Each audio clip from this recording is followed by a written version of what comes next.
Welcome to Conversations in Nature with me, Emily Malik. And me, Yvonne Bignell.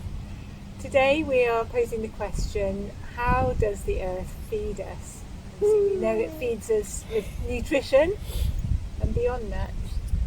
Yeah, well, I guess the first thing for me is when I think about the earth feeding us, I do immediately think about food as somebody who does nutrition coaching as well, because the reason why that comes to me is because we've got so used to going into supermarkets and getting quick stuff and we think this is food. And I used to use the word think this is food in a very literal sense, because really if it's not come from the earth itself, or if you're not vegetarian or vegan and it's meat, what is this thing that you're actually eating?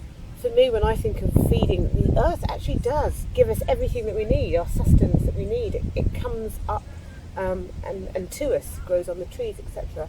And the other thing that comes to me when I think about the earth feeding us is the opportunity to connect with the earth in that really kind of body way. So like walking bare feet and getting all of that energy and the power that comes through the earth, and that feeds us too.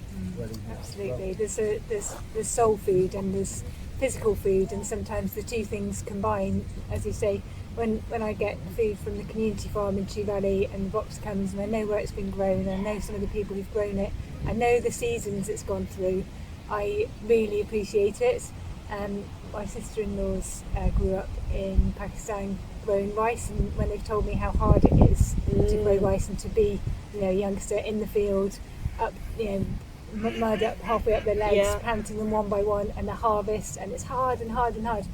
How many of us have ever thought about what's gone into rice when we've poured it out of the packet, got it cooked and eaten it with our curry or whatever we're having?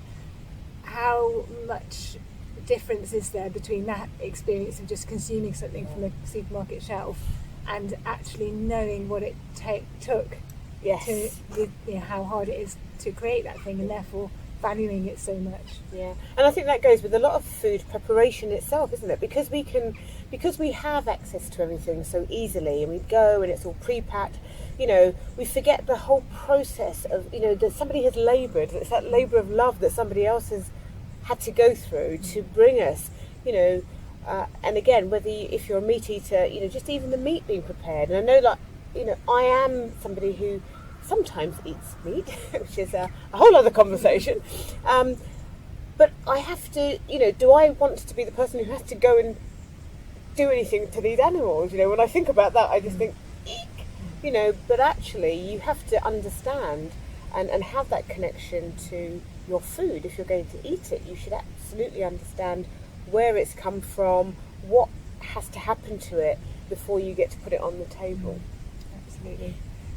There's I think something about the experience of our food, and like you say, acknowledging, being willing to face the fact that an animal has been killed for my plate, or it had a life, it was an individual animal.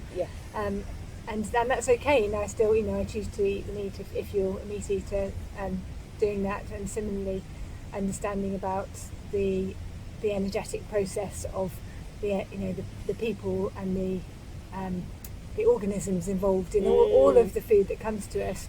And the ancient Hindus and modern physicists say the world is made of energy, and we're all part of this fluid, vast net of life, and out of it comes individual creatures or plants and so on, but energetically we are all connected. And so having that experience of ourselves through our food is probably the primary way that we can witness that and kind of and feel what it is in our bodies when we're eating something.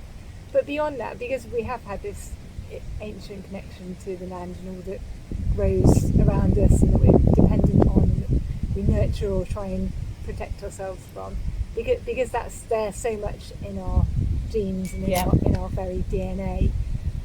There's also just the contact with the earth, and there's something about walking foot on the earth, or about the times that we have, like we see the elemental moments that we have, and the earth feeding us as spiritual beings as well as physical beings.